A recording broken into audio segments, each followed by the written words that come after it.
Selamat malam, para penjelajah misteri. Kalian sedang menonton nyata atau horor? Tempat di mana kisah-kisah kelam dari sudut kampung, jalan sepi, sampai bangunan terbengkalai kita buka satu persatu. Kalian pernah dengar tentang pesugihan di Jawa? Cerita ini bukan hal asing. Ada orang yang rela bersekutu dengan sesuatu yang tak terlihat demi harta, demi kesuksesan, demi hidup mewah. Tapi setiap pesugihan punya harga, dan harga itu hampir selalu nyawa. Malam ini saya akan bawa kalian ke Kediri tahun ke-2007. Di sana ada sebuah showroom kendaraan bernama Motor Jaya Abadi. Dari luar tampak biasa saja, hanya tempat jual motor dan mobil bekas. Tapi warga sekitar tahu, showroom itu menyimpan sesuatu yang berbeda. Semua bermula dari satu mobil sedan hitam bekas kecelakaan maut. Mobil yang seharusnya sudah menjadi bangkai besi malah dibawa masuk ke showroom dan dipajang. Dari situlah segalanya berubah. Orang-orang yang pernah menyentuh mobil itu satu persatu jatuh dalam tragedi. Ada yang tewas mengenaskan, ada yang mendadak hilang, bahkan ada yang ditemukan tubuhnya hancur dengan cara yang tak masuk akal. Dan puncaknya, pemilik showroom sendiri Pak Bowo menghilang secara misterius, meninggalkan hanya pakaian berlumuran darah di kursi pengemudi. Pertanyaannya sekarang, apakah semua ini nyata atau hanya horor yang dibesar-besarkan? Warga sekitar masih percaya sampai hari ini showroom itu tetap berisi roro penasaran yang tak bisa pergi. Mereka bilang kalau lewat tepat tengah malam, kalian bisa mendengar klakson panjang dari dalam garasi kosong itu. Jadi, menurut kalian ini kisah nyata atau hanya horor? Kita akan mulai ceritanya sekarang. Malam di Kediri tahun 2007 itu terasa aneh. Hujan baru saja reda, meninggalkan bau tanah basah yang bercampur dengan hawa lembab. Di pinggiran jalan raya menuju Pare, ada sebuah bengkel sekaligus showroom kecil bernama Motor Jaya Abadi. Dari luar tampak biasa saja. Papan nama kusam dengan cat merah yang mulai pudar. Lampu neon berkelip-kelip setengah mati, dan deretan motor serta mobil second yang dipajang seadanya. Tapi orang-orang sekitar tahu tempat itu punya cerita gelap yang tidak sembarang orang berani ungkap. Pemiliknya seorang pria paruh baya bernama Pak Bowo, dikenal ramah di depan pelanggan. Senyumnya tipis, nada bicaranya halus, dan selalu menawarkan harga miring. Banyak yang bilang ia pandai melobi, bisa bikin orang yang tadinya ragu langsung sepakat membeli. Tapi di balik keramahan itu, ada gosip yang beredar. Katanya Pak Bowo pernah melakukan pesugihan, entah benar entah tidak. Yang jelas, usahanya melesat cepat. Dalam waktu singkat, motor dan mobil second datang silih berganti. Stok tidak pernah habis. Padahal, ia bukan orang berada sejak awal. Orang-orang kampung berbisik, rejeki sebesar itu tidak mungkin turun begitu saja tanpa campur tangan sesuatu yang gaib. Pada suatu malam, sebuah truk towing masuk ke halaman showroom. Di atasnya ada sebuah mobil sedan hitam. Bodinya ringsek parah, kaca pecah, dan bercak merah kecoklatan di bagian pintu depan. Orang-orang yang kebetulan melintas berhenti sebentar hanya untuk memandangi. Mereka tahu itu mobil bekas kecelakaan maut di jalan raya Kediri Nganjuk beberapa hari lalu. Kecelakaan yang menewaskan sepasang suami istri dan anak kecil mereka. Beritanya sempat heboh di koran lokal. Banyak yang mengira mobil itu langsung dilelang ke Besi Tua. Tapi entah bagaimana malah nyasar ke tangan Pak Bowo. Ketika mobil itu diturunkan dari truk, suasana jadi tegang. Angin dingin bertiup. Padahal hujan sudah reda. Beberapa orang berseloroh. Wah, nenek iki dijual maneh. Sing tuku mesti kudu hati-hati. Yang lain cuma geleng kepala. Pak Bowo berdiri dengan tangan di saku. Matanya tajam memperhatikan setiap gerakan. Ia tidak terlihat jijik atau takut melihat bekas darah di jok mobil. Justru sebaliknya, bibirnya melengkung tipis seperti puas. Seorang kenalannya bertanya pelan, "Bo, opo? Ora isin tuku mobil koyo ngene? Wong-wong pado ngerti, iki mobil setan." Pak Bowo hanya menjawab singkat, "Sing penting isi aiso didandani. Rejeki ora usah dipilih-pilih." Tak ada yang berani membantah. Orang-orang hanya saling pandang, lalu berangsur pergi.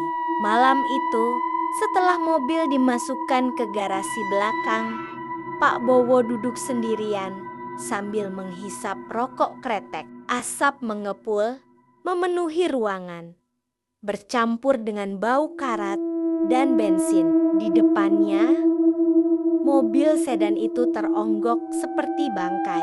Bagian depan ringsek, kap mesin terlipat, tapi lampu kanan masih menyala redup. Entah bagaimana, aki mobil itu belum sepenuhnya mati. Pak Bowo menatap lampu yang berkedip-kedip, lalu gumamnya lirih. "Wis teko, saiki giliranmu mbayar."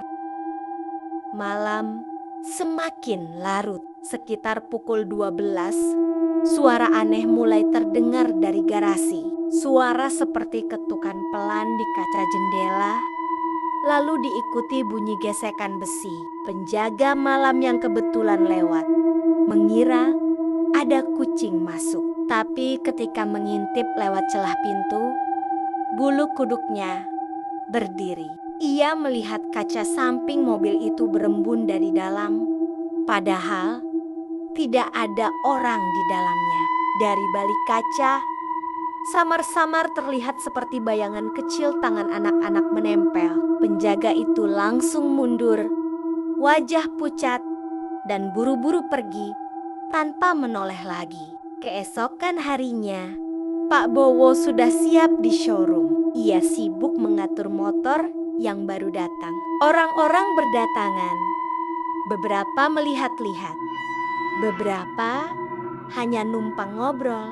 Tapi semua tahu, mobil sedan hitam itu masih ada di garasi belakang. Tidak dipajang di depan. Tidak ditawarkan terang-terangan. Hanya orang tertentu yang diberitahu.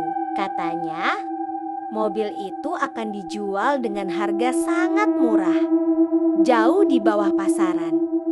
Asal berani membelinya. Ada seorang pemuda bernama Joko yang tertarik. Ia butuh mobil untuk usaha travel, tapi modal terbatas. Temannya memperingatkan, "Jo, ojo gegabah. Mobil iku bekas kecelakaan sing mateni sak keluarga. Sing nyopir nganti kepalane pecah. Apa kowe wani?" Joko menelan ludah, tapi tergiur dengan harganya. Ia pikir kalau sudah diperbaiki, orang tidak akan tahu sejarahnya. Hari itu juga, Joko datang menemui Pak Bowo. Mereka berbincang singkat, tawar-menawar cepat. lalu sepakat.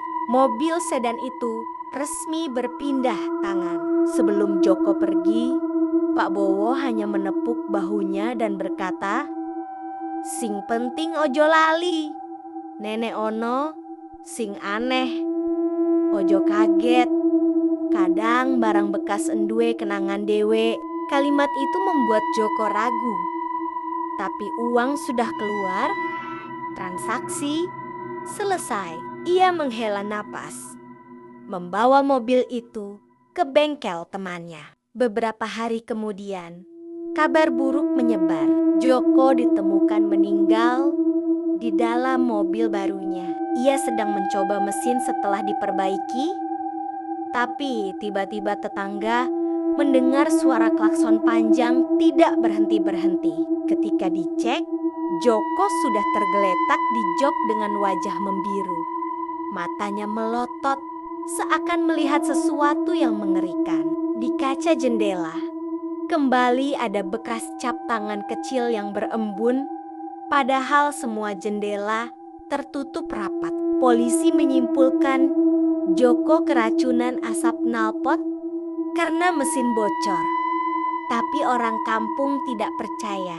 Mereka yakin arwah keluarga yang tewas dulu masih menghuni mobil itu. Kabar kematian Joko membuat showroom motor Jaya Abadi makin diselimuti gosip. Orang-orang bilang Pak Bowo sengaja membeli mobil bekas maut untuk memperkuat pesugihannya. Setiap kali mobil itu berpindah tangan, selalu ada korban baru. Dan setiap korban konon menambah lancar rejeki Pak Bowo. Semakin banyak yang mati, semakin banyak motor dan mobilnya laku terjual. Tapi tak ada yang berani menuduh langsung, karena Pak Bowo dikenal dekat dengan beberapa aparat. Lagi pula, setiap transaksi selalu sah di atas kertas. Tidak ada yang bisa menjeratnya secara hukum. Malam-malam berikutnya semakin mencekam. Penjaga showroom mulai ketakutan. Mereka sering mendengar suara tangisan anak kecil dari garasi. Kadang terdengar suara perempuan merintih, memanggil-manggil nama seseorang. Suara itu samar tapi jelas, terutama selepas tengah malam.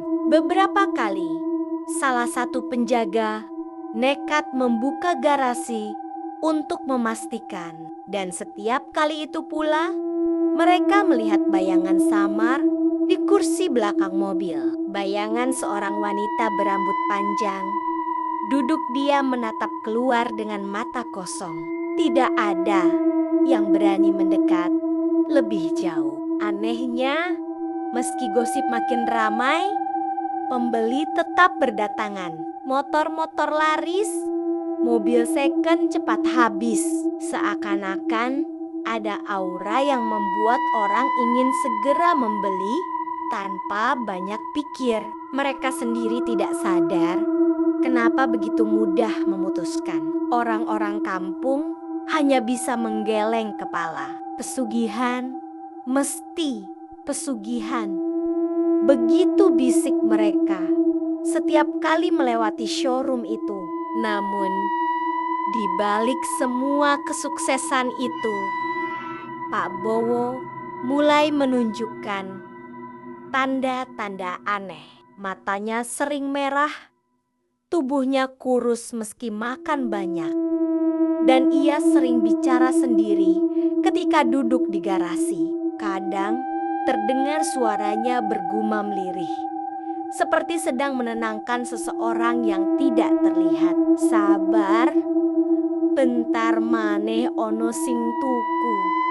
Ojo ngamuk." Begitu kira-kira bunyinya. Istrinya pernah mencoba menegur, tapi ia malah dimarahi habis-habisan. "Ora usah ikut campur, iki urusanku." Sejak itu, istrinya memilih diam. Suatu malam, salah satu pegawai mendengar suara gaduh dari garasi. Seperti ada orang berkelahi, benturan keras, dan teriakan lirih. Tapi ketika pintu dibuka, hanya ada Pak Bowo duduk terengge-engga di depan mobil sedan itu. Wajahnya pucat, keringat bercucuran, tapi matanya berbinar aneh. Ia hanya berkata singkat, "Wis tenang, wis rampung." Pegawainya ketakutan, memilih pura-pura tidak tahu. Kejadian demi kejadian membuat motor Jaya Abadi semakin menyeramkan. Tapi justru disitulah letak daya tariknya.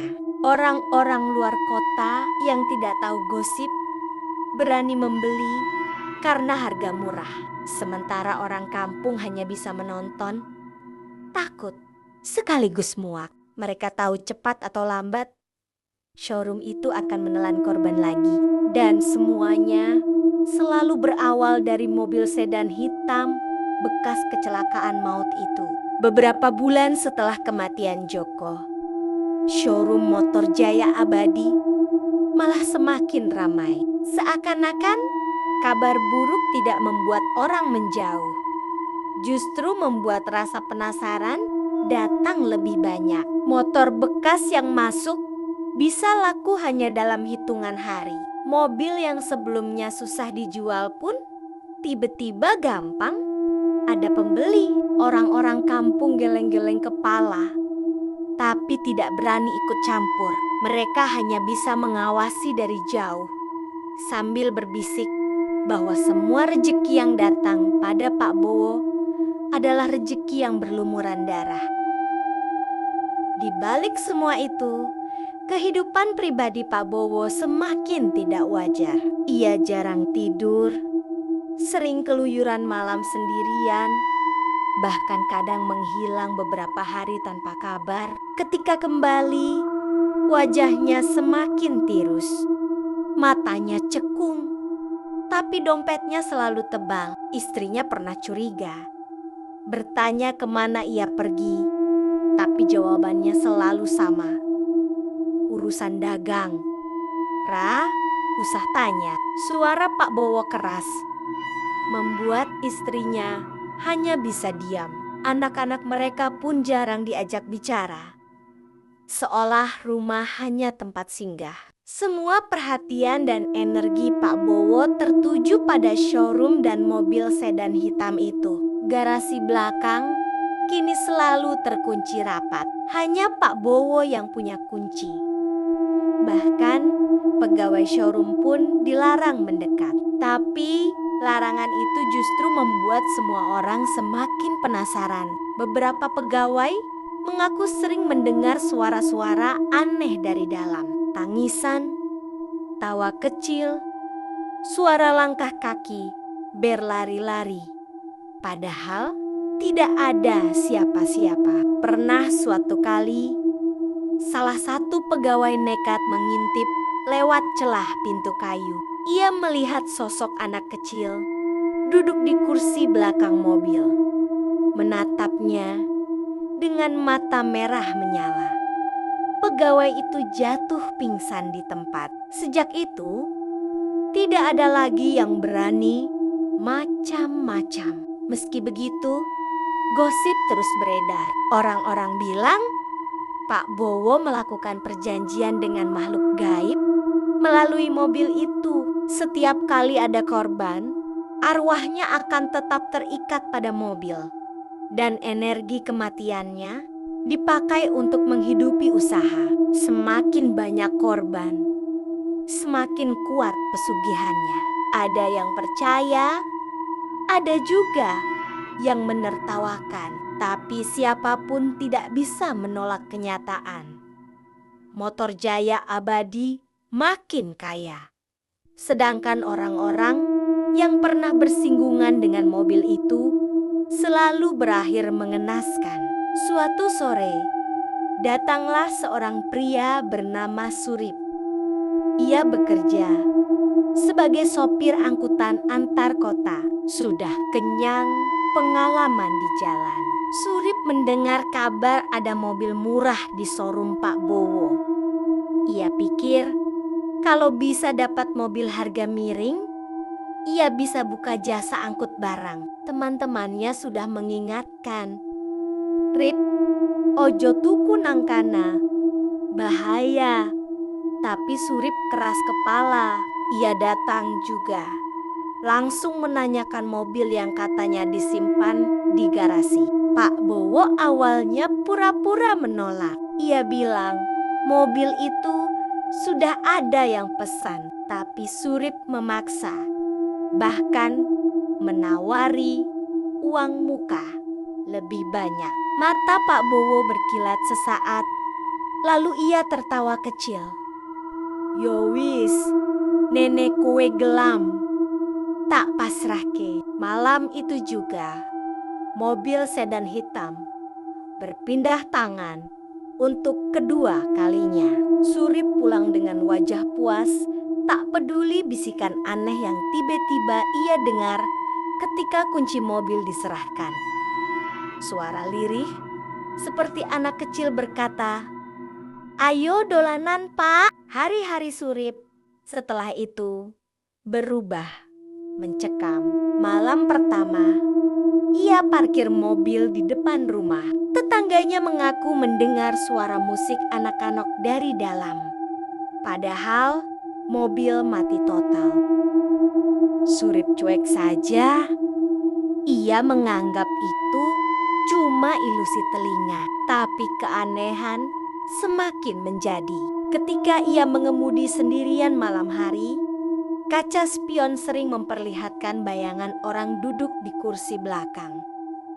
Kadang wanita berambut panjang, kadang anak kecil. Setiap kali ia menoleh, kursi itu kosong.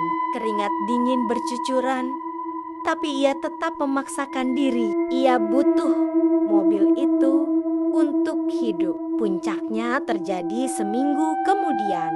Surip sedang membawa muatan kayu ke arah Blitar. Jalanan sepi, hanya beberapa truk besar lewat. Tiba-tiba mesin mobil mati mendadak di tengah jalan. Surip panik, mencoba menyalakan ulang, tapi gagal. Saat ia sibuk membetulkan kunci kontak, kaca jendela belakang berembun. Dari embun itu muncul tulisan samar, "Mati karo aku." Surip membeku, tubuhnya gemetar hebat. Belum sempat ia keluar, sebuah truk besar dari arah belakang melaju kencang. Tabrakan keras terjadi. Mobil sedan hancur lebur. Surip tewas di tempat. Tubuhnya remuk, sulit dikenali. Sopir truk selamat, tapi syok berat karena ia bersumpah sempat melihat wajah wanita pucat menatap dari jendela belakang mobil sesaat sebelum tabrakan. Kabar kematian Surip menyebar cepat. Orang-orang semakin yakin kalau mobil itu bukan sekadar barang bekas, tapi wadah kematian. Namun yang lebih mengerikan, setelah Surip mati, usaha Motor Jaya Abadi kembali meledak. Motor-motor habis dalam sekejap. Pembeli datang dari luar kota. Bahkan ada cerita orang yang baru lewat tiba-tiba terpikir mampir dan langsung beli motor tanpa banyak tanya. Semua transaksi lancar, uang mengalir deras. Pak Bowo makin kaya, tapi wajahnya makin seram. Senyumnya tipis, tapi matanya kosong, seperti orang yang tidak lagi tidur dengan damai. Sementara itu, beberapa tetangga showroom mengaku sering melihat sosok-sosok aneh berkeliaran malam-malam. Kadang ada anak kecil berlari di halaman, padahal sudah tengah malam. Kadang terlihat wanita bergaun putih duduk di kursi ruang tunggu. Begitu didekati, mereka lenyap begitu saja. Bau anyir darah juga sering tercium dari garasi.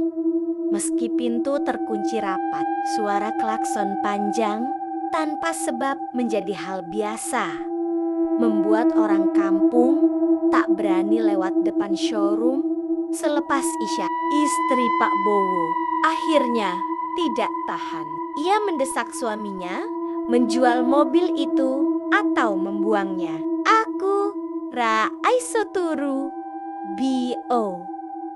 Omah iki wes ora kaya. Omah aku saben bengi ngrungokne tangis bocah. Opo kowe ra krungu? Tapi Pak Bowo hanya menatapnya dengan wajah dingin.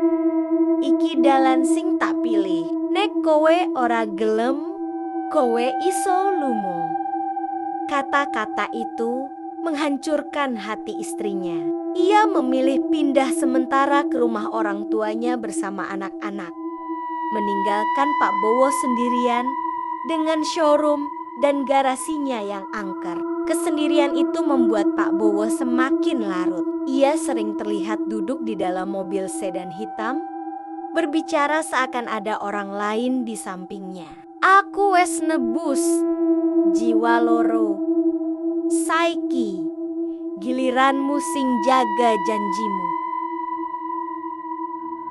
Begitulah ia bergumam. Kadang ia bahkan tertawa kecil, kadang menangis, tapi selalu kembali masuk ke mobil itu setiap malam. Pegawai showroom yang melihat dari jauh merinding, tapi tak ada yang berani menegur.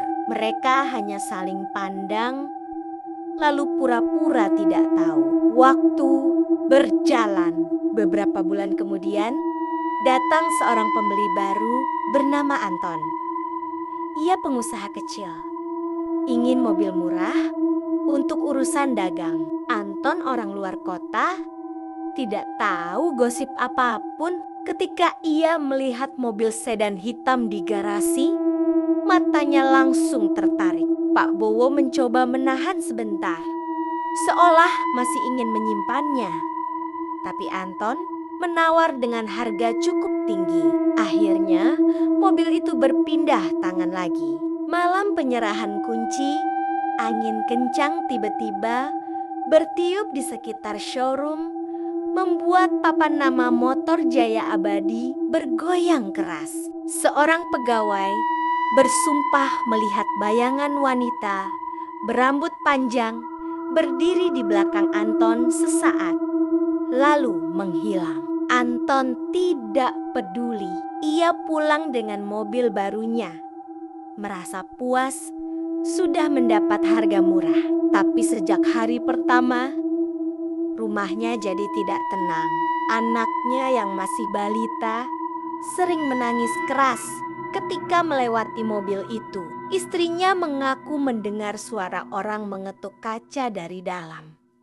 Meski mobil kosong, Anton berusaha menenangkan keluarganya, mengatakan itu cuma sugesti. Tapi semakin lama, kejadian makin parah.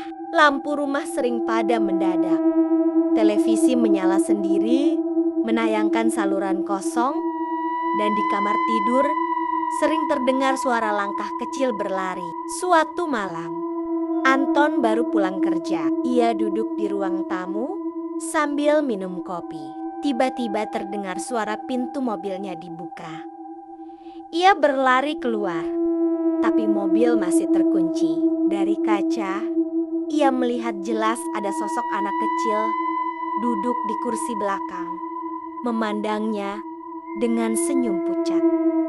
Anton menjerit dan jatuh terduduk. Sejak malam itu, ia tidak pernah berani lagi menyentuh mobil tersebut. Mobil hanya terparkir di halaman, dibiarkan berdebu. Istrinya mendesak menjual kembali. Tapi anehnya, setiap kali ada calon pembeli datang, selalu terjadi hal buruk. Ada yang tiba-tiba sakit keras, ada yang mendadak kecelakaan sebelum sempat ke rumah Anton. Akhirnya mobil itu tidak laku-laku, hanya jadi bangkai yang menghantui keluarga Anton. Rumahnya dipenuhi ketegangan, istrinya sakit-sakitan, anaknya makin rewel. Anton frustrasi, merasa hidupnya hancur. Di sisi lain, showroom Pak Bowo makin ramai. Orang-orang bilang setiap penderitaan yang dialami keluarga Anton justru jadi energi baru bagi usaha Motor Jaya Abadi. Pak Bowo semakin kaya, semakin banyak kendaraan masuk dan keluar. Tapi wajahnya makin menyeramkan. Seperti bukan manusia biasa lagi. Senyumnya dingin. Sorot matanya kosong.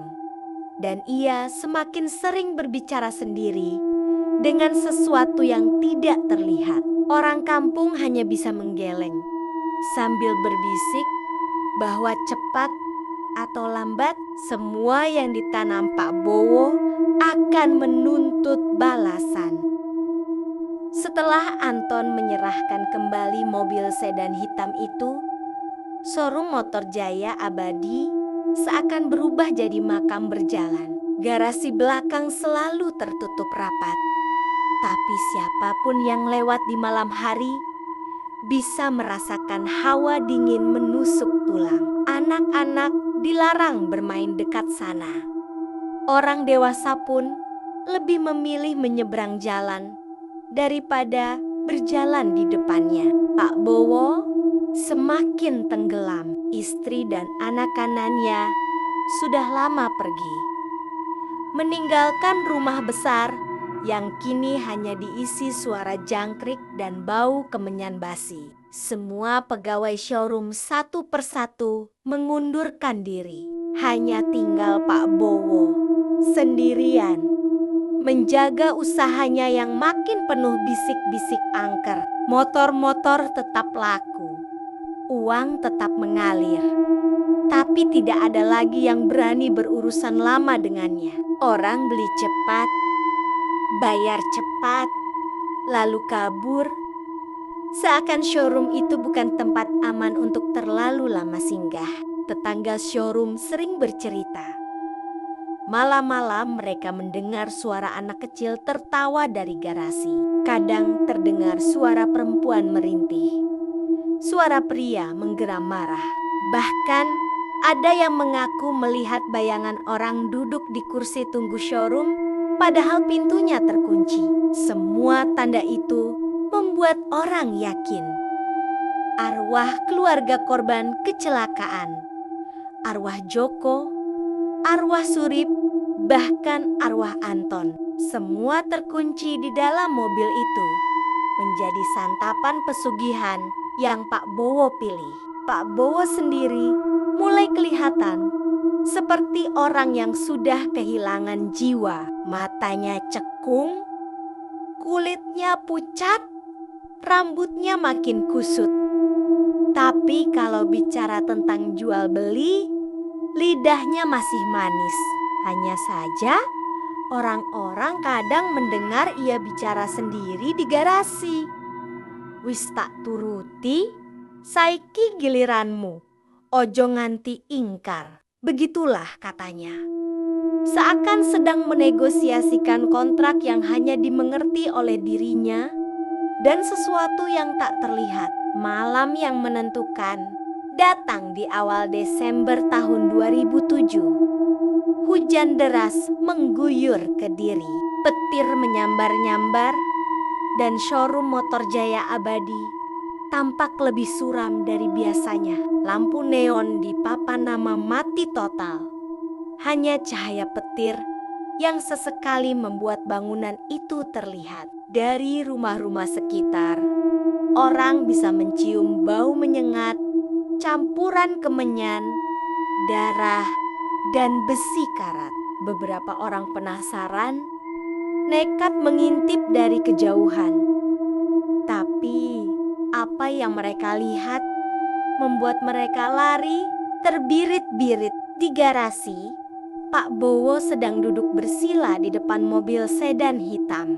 Kemenyan mengepul tebal, bunga tabur berserakan, dan di jok mobil Ada kendi berisi air merah pekat, seperti darah segar. Lampu garasi berkedip-kedip, lalu mati. Dalam kegelapan, kilatan petir menyorot wajah Pak Bowo yang pucat dengan mata merah menyala. Ia berbicara pelan, "Aku wis nebus jiwa, akeh saiki, giliranmu nepati janji. Aku pengin abadi." Mobil sedan bergetar keras. Kacanya berembun dan dari dalam terdengar suara tangisan anak kecil bercampur jeritan perempuan. Perlahan, pintu mobil membuka sendiri dengan suara berdecit panjang. Angin dingin keluar dari dalamnya, membuat lilin-lilin kecil di sekitar Pak Bowo padam sekaligus. Tapi Pak Bowo justru tersenyum lebar. Ia bangkit, berjalan pelan, lalu masuk ke dalam mobil, duduk di kursi pengemudi. Pintu menutup sendiri. Petir menyambar tepat di atas showroom, membuat warga sekitar menutup telinga. Suara klakson mobil terdengar panjang, tidak berhenti-berhenti, memecah malam. Orang-orang keluar rumah, tapi tidak ada yang berani mendekat. Klakson itu berlangsung hampir 5 menit, lalu mendadak hening. Keesokan paginya, warga menemukan garasi dalam keadaan kacau. Pintu garasi terbuka, kaca mobil pecah berserakan, dan bau anyir menyengat sampai halaman depan. Mobil sedan hitam masih ada, tapi jok depannya penuh bercak darah. Yang lebih mengerikan, pakaian lusuh Pak Bowo tergeletak di kursi pengemudi, basah oleh darah, tapi tubuhnya tidak ada. Hilang, lenyap, tanpa jejak. Seakan ditelan mobil itu. Polisi datang, melakukan penyelidikan, tapi tidak menemukan apapun. Tidak ada tanda tubuh diseret, tidak ada jejak kaki keluar, tidak ada bukti Pak Bowo pergi. Semua berakhir dengan kesimpulan samar, hilang tanpa diketahui. Tapi warga kampung yakin roh Pak Bowo sudah jadi bagian dari mobil itu. Ia tidak lagi manusia, melainkan jiwa terjebak bersama korban-korban sebelumnya. Showroom motor Jaya Abadi akhirnya ditutup total. Bangunannya terbengkalai, cat mengelupas, papan nama jatuh, rumput liar tumbuh tinggi. Tapi mobil sedan hitam tetap ada di garasi. Tidak ada yang berani menyentuhnya, apalagi membuangnya. Beberapa kali ada orang luar kota yang coba membeli, tapi mereka selalu gagal. Ada yang kecelakaan sebelum sampai, ada yang tiba-tiba jatuh sakit, ada yang mendadak berubah pikiran setelah mendengar suara tangisan anak kecil dari dalam garasi. Tahun berlalu, tapi showroom itu tetap jadi titik angker. Sopir-sopir truk yang lewat malam-malam sering mengaku melihat mobil itu menyala sendiri. Lampunya berkedip, mesinnya meraung sebentar, lalu padam lagi. Ada juga yang melihat sosok anak kecil berdiri di pinggir jalan depan showroom, melambaikan tangan, lalu menghilang begitu saja. Beberapa warga bahkan mendengar klakson panjang tepat tengah malam, persis seperti malam terakhir Pak Bowo. Kisah motor Jaya Abadi menyebar ke seluruh Kediri dan sekitarnya. Orang-orang memperingatkan pendatang baru agar tidak coba-coba mendekat. Bagi warga sekitar, tempat itu jadi bukti nyata bahwa pesugihan tidak pernah memberi jalan keluar. Uang mungkin mengalir deras, tapi bayaran yang diminta selalu nyawa. Pada akhirnya, bukan hanya orang lain yang dikorbankan, tapi sang pelaku sendiri ikut terseret. Dan sampai hari ini, jika ada yang berani lewat di depan showroom kosong itu, tepat pukul 12 malam, kadang mereka mendengar klakson panjang dari dalam garasi yang gelap. Beberapa bersumpah melihat bayangan seorang pria kurus dengan senyum tipis duduk di kursi pengemudi, menatap keluar dengan mata merah menyala. Warga yakin itu roh Pak Bowo yang kini tidak lagi manusia, melainkan bagian dari mobil yang tak pernah bisa mati. Dan begitulah kisah kelam dari Motor Jaya Abadi, Kediri, tahun ke-2007. Sebuah showroom sederhana yang berubah jadi pintu masuk ke perjanjian gelap. Dari luar terlihat seperti tempat jual beli kendaraan biasa, tapi di balik dinding garasi yang lembab ada rahasia yang memakan nyawa demi nyawa. Dimulai dari satu mobil sedan hitam bekas kecelakaan maut, lalu berlanjut ke serangkaian tragedi yang menelan Joko, Surip, Anton, sampai akhirnya Pak Bowo sendiri hilang tanpa jejak, seakan ditelan oleh keserakahan yang ia pilih sendiri. Yang membuat merinding, sampai sekarang tidak ada satupun orang berani menyentuh mobil itu. Garasi showroom kosong, papan nama sudah jatuh, cat bangunan mengelupas. Tapi orang-orang Kediri masih percaya bahwa roh-roh yang dulu terikat di sana tidak pernah pergi. Setiap malam, klakson panjang kadang terdengar. Suara tangisan samar masih ada. Bahkan, sopir truk yang melintas sering melihat bayangan anak kecil melambai di pinggir jalan. Apakah itu sekadar ilusi? Atau memang arwah-arwah itu benar-benar masih menunggu korban baru? Cerita ini jadi pengingat buat kita semua, bahwa segala sesuatu yang datang terlalu mudah, terutama rejeki yang tiba-tiba deras tanpa usaha, mungkin menyimpan harga yang sangat mahal.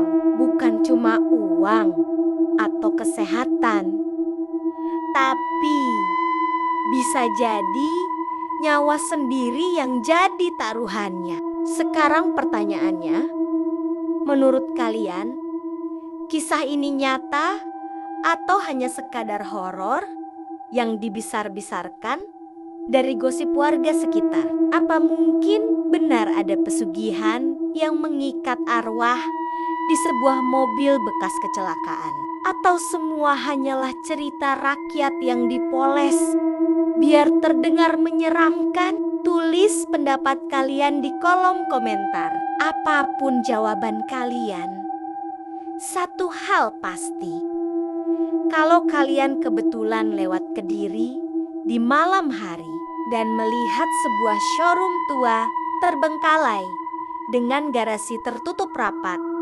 mungkin lebih baik jangan berhenti terlalu lama, karena siapa tahu dari dalam garasi itu terdengar klakson panjang yang memanggil nama kalian. Terima kasih sudah mendengarkan sampai akhir.